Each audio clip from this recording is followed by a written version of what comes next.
우리는 항상 삶에서 좋은 일이 일어나기를 기대합니다. 그리고 좋은 일이 언제 일어나길 기대하죠? 내일 모레, 내년에, 아니면 내후년에, 10년 뒤에 좋은 일이 일어나는 것을 원하지 않죠? 좋은 일은 언제 일어납니까? 과거에 일어나는 것도 의미 없어요.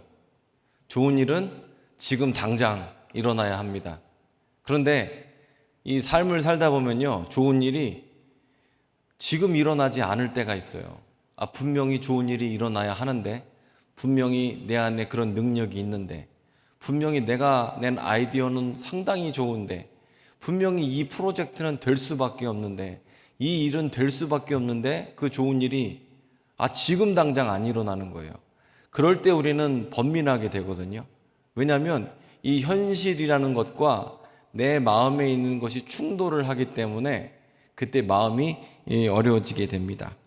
자, 그러면 어떤 생각을 하냐면, 내 전성기는 지나갔다.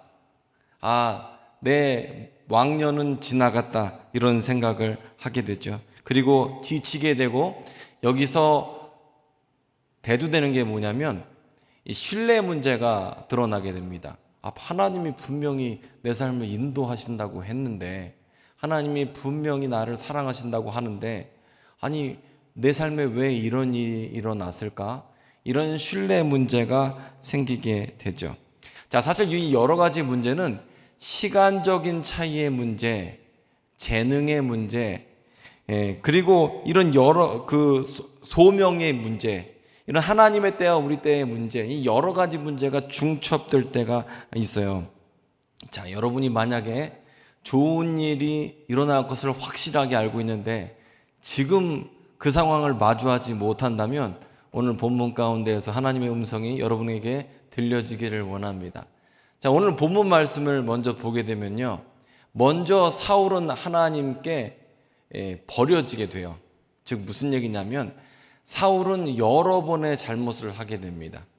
그러니까 그 결정적인 순간에 사울은 하나님을 선택하지 않고 백성을 선택하고 자기의 욕심을 선택하면서, 그러면서 이 결정적인 실수 가운데에서 하나님께서 더 이상 사울이 왕 되지 못하게 하셨습니다. 그리고 사무엘은 사울 왕을 위해서 끊임없이 기도하는 가운데에 오늘 하나님의 말씀이 임하게 돼요. 하나님께서 사무엘에게 너 언제까지 그렇게 슬퍼할래? 내가 사울 왕을 버려서 왕이 되지 못하게 했는데 언제까지 슬퍼할래? 자, 뿔에 기름을 채워서 베들레헴으로 가라. 내가 거기에서 한 왕을 지명하였다라고 하나님께서 말씀을 하십니다. 그리고 사무엘은 그 하나님의 음성 가운데 응답하면 어디로 가게 되냐면 여러분이 잘 아시는 대로 이새의 아들들에게 서게 됐죠. 그리고 이새의 아들들을 다 불러왔는데 아들들이 너무너무 잘생긴 거예요. 키도 크고 덩치도 좋고, 요즘으로 어떻게 표현할까요? 몸짱. 그냥 보기만 해도 마음이 흐뭇해지고 마음이 활짝 열리는 그런 몸짱들인 거예요, 이새의 아들들이. 자, 몸짱 싫어하는 사람은 하나도 없죠.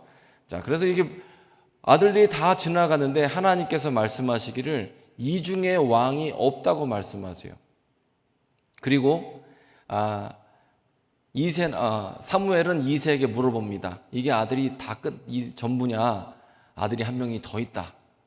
그래서 그 아들을 불러오라. 그래서 결국 다윗이 부름을 받게 되고, 다윗의 모습은 얼굴이 빨갛고 아마 이 청소년기에 여드름이 많이 났었던 것 같아요.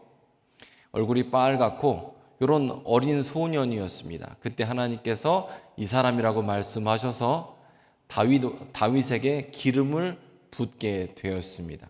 자, 기름을 붓고 나서가 오늘 본문 말씀이에요. 자, 여러분 자녀가 있는데 여러분 자녀 딸이 있어요. 얘가 너무너무 이쁜 거예요. 그래서 SM, JYP 이런 기획사에서 길거리에서 이렇게 스카우트 제의를 받았습니다. 당신이 명함을 주면서 우리 기획사에 한번 들려서 오디션을 보면 좋겠다. 너무너무 예쁜 거예요. 만약 여러분 아들이 있는데 얘가 아주 그냥 인물이 너무 좋아요. 그래서 길거리에서 이렇게 스카우트 제의를 받았어요. 아주 명망 있는 어떤 박진영이가 그냥 뭐 지명을 한 거예요. 예? 이수만 씨가 지나가다가 넌 딱이다, 스타다 라고 지명을 했다고 생각해 보십시오. 그러면 여러분 자녀가 일상생활에서 마음이 잡힐까요? 마음 안 잡힐 것 같아요. 왜 그럴까요? 마음이 뒤숭숭하죠. 왜냐하면 누군가 나를 인정해 줬기 때문에 그래요. 마음이 붕 떠요. 그래서 하늘나라를 걷는 것 같아요. 그리고 상상을 하겠죠. 나는 스타가 될 거야. 이런 상상을 할 겁니다. 그리고 일상생활에서 공부를 하거나 자기 일을 하거나 하는 일에 대해서 소홀히 할 수밖에 없게 되겠죠. 왜 그러냐면 누군가에게 인정을 받는다는 게 그런 효과가 있어요. 자네에게는 천재적인 재능이 있다. 당신에게는 뭐 어떤 재능이 있는데 그것이 아직 빛을 보지 못했다. 이렇게 누군가 인정해주면 마음이 뒤숭숭해지고 부흥증에 되는 게 이 사람의 본성입니다. 애들뿐만 아니라 어른들도 마찬가지예요. 당신 아이템이, 당신 재능이, 당신 직업이, 당신의 가진 이 모든 것이 곧 빛을 발하게 될 것입니다 라고 전문가가 얘기한다면 여러분 마음이 뒤숭숭해질 수밖에 없어요. 그러면 여러분은 나는 여기 있을 사람이 아니다라고 생각을 하겠죠. 자, 다윗이 딱 그런 형국이에요. 형들에게도 천대받고 인정받지 못했어요. 집에서도 인정 못 받으면 밖에서 인정 못 받는 거 당연한 거 아니에요? 집에서도 인정받는 사람은 집에서 원래 바가지가 새면 밖에서도 새는 거고 집에서 인정 못 받으면 귀한 대접을 못 받으면 밖에서도 못 받는 겁니다. 다윗이라는 사람 자체가 그런 사람이에요. 그런데 누군가에게 인정을 받았는데 그 사람이 이스라엘 전체 중에서 넘버원 사울 왕에게 기름 부음을 해준 바로 그 사람, 정말 종교교의 탑이고 권력에서 탑이고 영적으로 탑인 그 사무엘이라는 사람이 형들을 다 제치고 다윗 왕에게 기름을 부으면서 너다 그런 거예요 지금. 이거 얼마나 짜릿한 순간입니까? 그럼 마음이 뒤숭숭해지겠죠. 일이 손에 안 잡히겠죠. 양을 치고 싶지 않아요. 진짜 내가 왕이 될 거네 앞으로. 그리고 입장 바꿔 생각해 보세요. 여러분 가정에서 형들이 그 막내 동생에게 어떤 생각을 하겠어요? 쟤가 그런 애였어? 이 인식이 달라질 거 아니에요. 관점이 달라질 거 아니에요. 자, 그런 상태가 지금 다윗의 상태입니다. 참 이스라엘의 최고의 권력자, 종교 지도자 이 사람이 와서 기름 부음을 해준 거예요. 그리고 다윗은 그 기름 부음을 받고 사람들의 인식이 달라지는 가운데에서 지금 이런 현실을 마주하고 있습니다.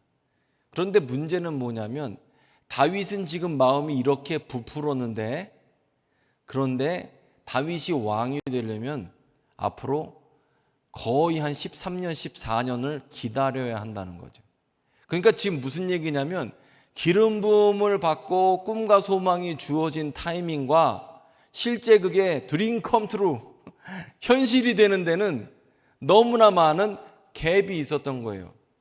그 안에 주어진 마음과 소망과 재능과 그 모든 것이 세상으로부터 인정받을 때에는 상당한 시간이 있었기 때문에 자, 그 갭을 다윗은 어떻게 보냈느냐라는 거죠.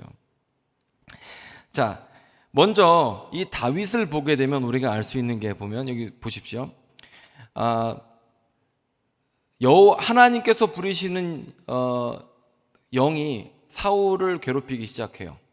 그리고 이 사울은 마음이 괴로워서 신하들의 충고를 받게 되는데 음악을 들으면 좀 좋아질 거다라는 거예요. 일리가 있거든요.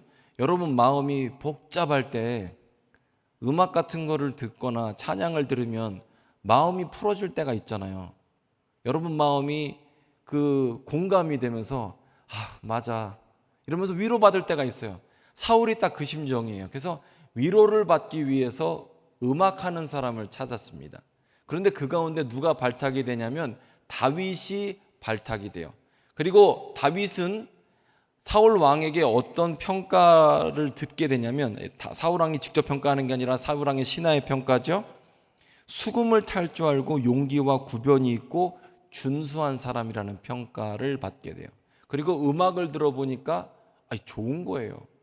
즉 무슨 얘기냐면 이 다윗이라는 사람이 사무엘에게 기름 부음을 받고 마음이 붕 떠서 헛된 꿈만 꾼 것이 아니라는 사실을 알게 돼요.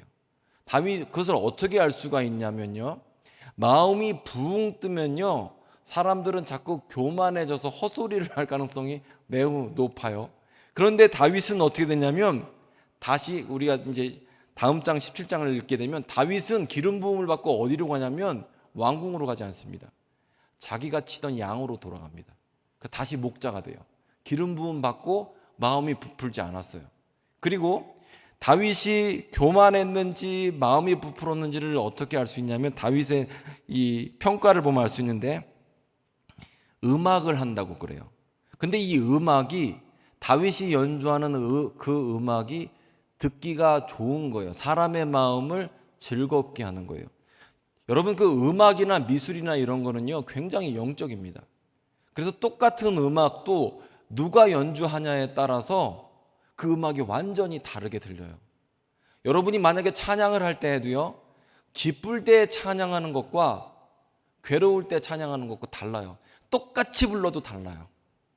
그게 달라요.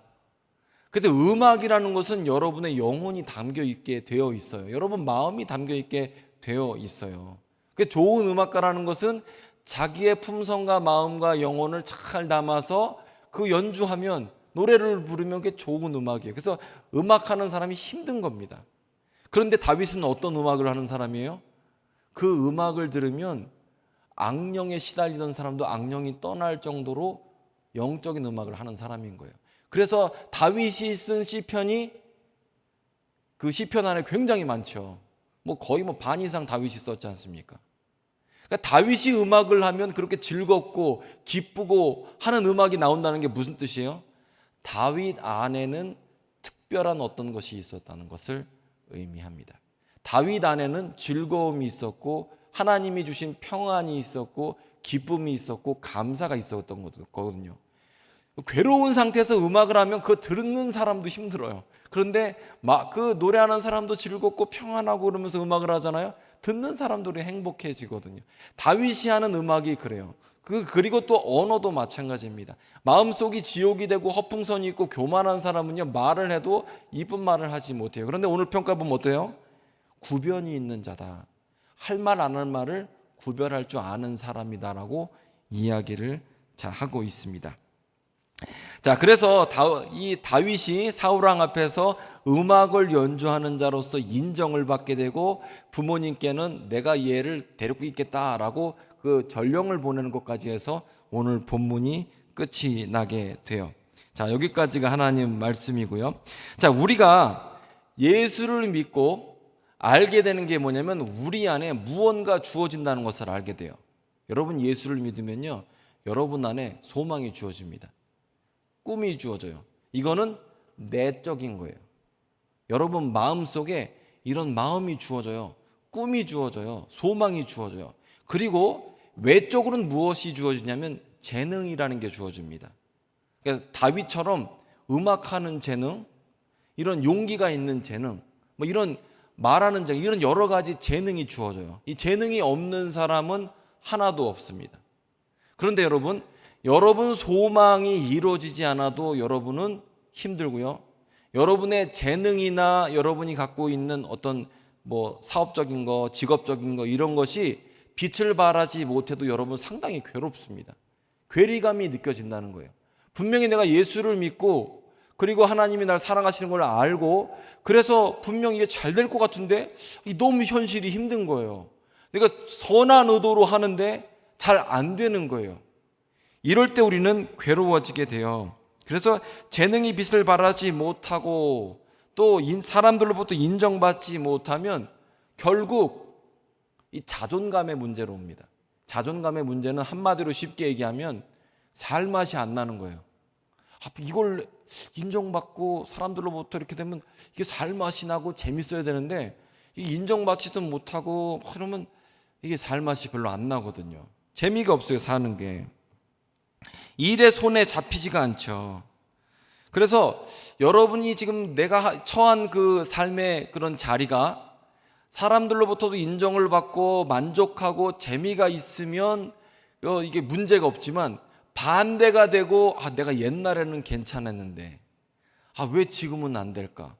왜 그리고 인정받지 못하게 되면 내 재능이 별것이 아닌 것처럼 느껴집니다. 나는 할 줄 아는 게 없어. 내가 작아지거든요. 별게 아닌 것처럼 느껴지거든요. 옛날에는 대단한 것처럼 느껴졌는데 지금은 작아지게 느껴지는 거예요.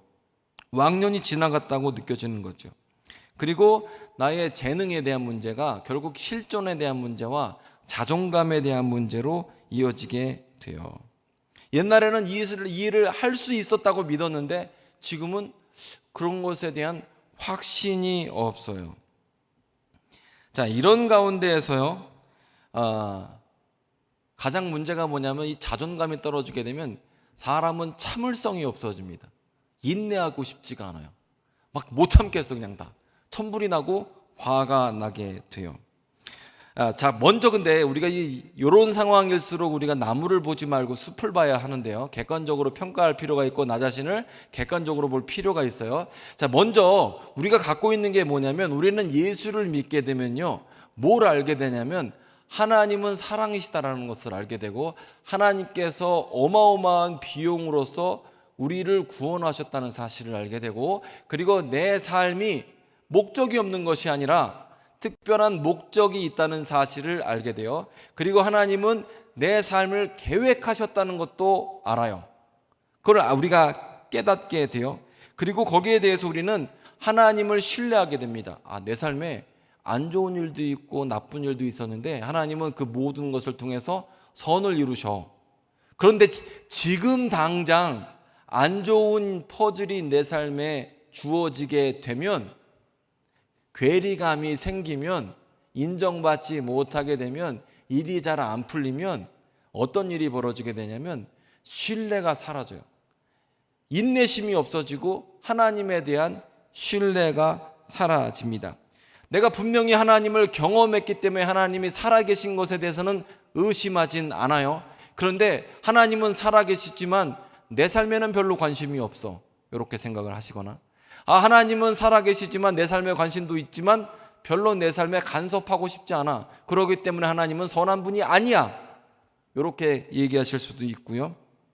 그리고 하나님은 내 삶에 관심이 없기 때문에 나는 이렇게 죽나 보다 라고 이 좌절을 할 수도 있어요. 하나님이 정말 날 사랑하시느냐는 이 본질적인 문제로 돌아가기도 합니다. 자, 그래서 이런 상황 가운데에서 우리가 기본적으로 신뢰가 뭐냐라고 생각해 볼 필요가 있어요. 이 사람은요, 신뢰가 되게 중요하거든요. 요즘에 그 텔레비에서 사랑과 전쟁 비슷한 프로그램이 하나 있습니다. 근데 거기서 나오는 주된 이슈 중에 하나가, 부부관계의 가장 큰 이슈 중에 하나가 신뢰예요. 그래서 남자와 여자 그리고 부부 사이에서 제일 문제되는 게 신뢰더라고요. 그래서 두 부부 사이가 신뢰를 하잖아요. 그럼 어떻게 돼요? 아무것도 물어보지 않습니다. 신뢰하는 부부는요, 자꾸 자기 일상생활을 이야기를 해요. 근데 듣는 게 참 귀찮아요. 왜냐면 그게 사소한 얘기를 자꾸 듣는 게 귀찮아요.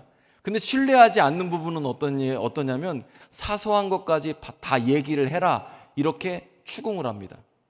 그러니까 신뢰가 있으면 덮어놓고 믿고, 신뢰가 없으면 사소한 것까지 내가 보는 것처럼 다 얘기를 하고 영수증까지 다 CCTV까지 다 찾아봐야 되는 거예요. 뭘 검색했는지까지 찾아봐야 되는 거예요. 이 신뢰에 대한 문제가 있어요. 자, 그래서 신뢰를 하는 것과 하지 않는 것은 얼만큼 삶이 피곤해지는지 그런 프로를 보면 알 수 있는데, 사실 우리와 하나님 관계도 마찬가지입니다. 내가 하나님을 신뢰하면 디테일이 안 중요해요. 어떻게든 이래서 나 하나님 그냥 신뢰하니까 돼요. 근데 내가 하나님을 신뢰하지 못하면 내 삶에 왜 이런 일이 일어났는지를 구체적으로 하나하나를 다 따져야 돼요. 결국 신뢰 문제로 돌아가거든요. 이게 내 삶에서 이 부분이 안 좋은 퍼즐이 주어졌을 때, 인정받지 못했을 때, 주목받지 못했을 때, 다윗처럼 기름 부음을 받았음에도 불구하고 어려운 일이 계속 겹치게 되고, 사실 이제 시작입니다. 여기서부터 시작해서 다윗은 10여 년간 고통을 당하게 돼요. 안 좋은 일이 계속 시리즈로 오게 되면 결국 신뢰 문제로 가게 되고 하나님에 대해서 의심하게 되고 그 작은 부분에 대해서 끊임없이 방황하게 돼요. 자, 그래서 신뢰에 대한 문제가 풀리질 않으면 사람은 아무것도 안 보입니다. 자, 근데 여러분 여기서 참 이 놀라운 그 다윗의 이 몇 구절 되지 않지만 여기서 참 재밌는 게 있어요. 다윗은 하나님을 신뢰했을까 신뢰하지 않았을까? 신뢰했습니다. 왜냐하면 다윗의 삶은 보면 알 수 있어요. 사람은요, 자기가 의심을 하게 되면 자기 능력이나 자기 자신이 작아지거든요. 작아지면요, 자기 재능이 보이지 않습니다. 내가 뭘 잘하는지 못하는지가 안 보여요. 그냥 다 못하는 것처럼 보여요. 근데 다윗은 지금 뭘 했냐면 음악을 했고, 그리고 용기가 무엇인지 알았고, 17장으로 넘어가게 되면 골리앗과 싸우게 되고 하는데, 이 모든 과정에서 다윗은 삶의 지금 형편 때문에 작아지지 않아요. 하나님을 신뢰하는 방법을 알아요. 자, 이게 재밌는 거죠. 그러면 어떻게 하면 우리가 하나님을 신뢰할 수가 있는가? 왜냐하면 신뢰는 곧 믿음입니다. 그리고 믿음이 있으면 성령의 역사가 있고, 성령의 역사 가운데에 오래 참음, 인내가 있어요. 사실 이게 그 논리적으로 다 설명할 수는 없어요. 그런데 이게 순차적으로 다 연결이 되어 있습니다. 한 덩어리예요. 신뢰는 믿음이고, 믿음이 있으면 성령의 역사하고, 성령의 열매는 오래 참음이고, 인내가 있어야 또 믿게 돼요. 신뢰가 있고, 이게 다 순차적으로 꼬리가 서로를 묶는 것처럼 묶여져 있습니다. 그러면 어떻게 하면 믿음을 가질 수 있느냐? 이것은 영적인 통찰력이 필요합니다. 자, 이걸 좀 간단히 얘기하면요, 믿는다는 것은요, 통찰력을 갖는 건데 알아서 믿지는 않아요. 부분적인 것을 아무리 연구해도 전체 알 수 없습니다. 코끼리를 보면서 코를 아무리 연구해도 코끼리 전체를 연구할 수 없고요. 우리가 부분적인 것에 대해서 아무리 연구를 해도 전체를 한 번에 알 수는 없어요. 부분적인 지식으로 전체를 관찰할 수는 없습니다. 그리고 표면적인 것을 관찰했다고 중심적인 것을 알 수 없어요. 외면적인 것을 안다고 내면적인 것을 알 수 없어요. 택배 상자 아무리 연구해도 그 안에 뭐 들었는지 아무것도 모릅니다. 까봐야 아는 거예요. 외면적인 것으로 내면을 관찰할 수 없고, 부분적인 것으로 전체를 알 수 없어요. 파도의 그 바다를 볼 때 표면적인 것으로 바다 전체를 평가할 수는 없거든요. 왜냐하면 때에 따라 틀리고 표면이랑 이 심해랑 다르기 때문에 그래요. 마찬가지로 우리가 우리 삶에서 지금 당장에 인정받지 못하는 부분이나 막힌 부분이 있거나 병에 대한 부분이 있거나 경제적인 부분이 있다고 해서 그 부분적인 것으로 하나님의 전부를 알 수는 없습니다. 이 섣부른 판단이 되기 쉬워요. 그렇게 되면 통찰력을 갖기가 어렵습니다. 통찰력을 가져야지만 믿음이거든요. 그게 하나님이 어떤 분인지를 알아야 그게 신뢰고 그게 믿음이 되기 때문에 그래요. 자, 그래서 여기서 우리에게 필요한 건 뭐냐면, 이 통찰력을 갖기 위해선 앞뒤서는 이상하지만 인내가 필요합니다. 하나님에 대해서 섣부르게 판단하고 괴로워하기보다는 인내가 필요하고 오래 참는 것이 필요합니다. 사실 기다리는 걸 좋아하는 사람은 아무도 없거든요. 예전에는 핸드폰을 충전하는데 8시간, 10시간 걸린 경우도 있었어요. 초기 핸드폰 같은 경우에는. 아날로그 옛날에 있을 때는 오래 걸렸어요. 근데 8시간, 10시간 걸리는 것을 빨리 충전하겠다고 전압을 높이거나 전류를 높이면 핸드폰은 폭발을 합니다. 기다려야 되는 시간이 있거든요. 농사도 마찬가지죠. 씨를 뿌렸으면 그 씨가 날 때까지 기다려야 되지. 그 씨가 났는지 안 났는지 확인한다고 맨날 땅 파서 그거 얼마나 났는지 확인하면 걔는 죽습니다. 마찬가지로 인생에는 모든 것이 참는 것이 필요해요. 이 전도서를 보게 되면요, 세상의 모든 것이 다 때가 있다라고 말을 합니다. 모든 것은 다 때가 있대요. 하나님은요, 그 괴리감을 아주 지혜롭게 사용하시는 분이에요. 지금 기름 부음을 받고 왕이 될 거라고 사무엘을 통해서 말씀을 하세요. 마찬가지로 우리가 성령 받고 예수 믿고 우리에게 많은 것이 주어졌어요. 그런데 이것이 하나님의 때가 되어서 인정받기까지, 빛을 발하기까지, 왕이 되기까지 그 기다림이라는 시간, 인내라는 시간, 오래 참음이라는 시간이 주어지고, 이것은 믿음이라는 것 안에서 성령의 열매 가운데 맺어지게 되는데, 이 안에서 하나님이 일하시는 게 많아요. 여러분, 인내라는 시간 동안에 얼마나 괴롭죠? 근데 그 괴로움 가운데 변하는 게 얼마나 많습니까? 세월이 바뀌잖아요. 인내라는 게 참 재밌더라고요. 김치를 담그고 인내라는 시간을 주니까 묵은지가 돼요. 그렇죠? 그리고 씨를 뿌리고 인내라는 시간을 가지면 추수라는 시간이 다가오게 돼요. 마찬가지로 하나님께서는 인내라는 시간을 통해서 세상도 변화시켜서 나의 타이밍, 하나님께서 나를 사용하시고 나를 돋보이게 하실 시간도 분명히 주어지게 되지만, 인내라는 시간을 통해서 우리의 내면을 성숙시키세요. 인내라는 시간을 통해서 얼마나 많은 것이 변하는지 한번 생각해 보십시오. 모세라는 사람은 인내라는 시간을 겪기 전에 살인자였습니다. 하지만 40년의 인내라는 시간, 오래 참음이라는 시간을 통해서 모세는 어떻게 됐습니까? 모세는 온유한 자다라는 하나님의 평가를 받게 되었죠. 사실 그래서 인내라는 시간을 통해서 우리는 못 참겠지만 성숙하게 되고 내면이 변하게 돼요. 그 시간을 통해서 하나님이 우리를 빚으시는 것을 우리가 경험하게 돼요. 지나고 보니까 내가 아무것도 못 참는 사람인데 그 인내라는 시간, 그 괴리감이라는 시간이 지옥 같았는데 겪고 나서 보니까 난 옛날보다 많이 성숙해졌어. 난 이제 더 이상 욱하지는 않아. 욱해도 옛날 같지는 않아. 나 옛날보다 많이 성숙한 사람이 됐어. 이런 말을 우리가 할 수 있는 거죠. 그런데 사실 잘 알고 보면요, 이게 다 엮여져 있는데 내가 계획 세우고 내 맘대로 안 되니까 우리는 조급한 거예요. 화가 나는 거죠.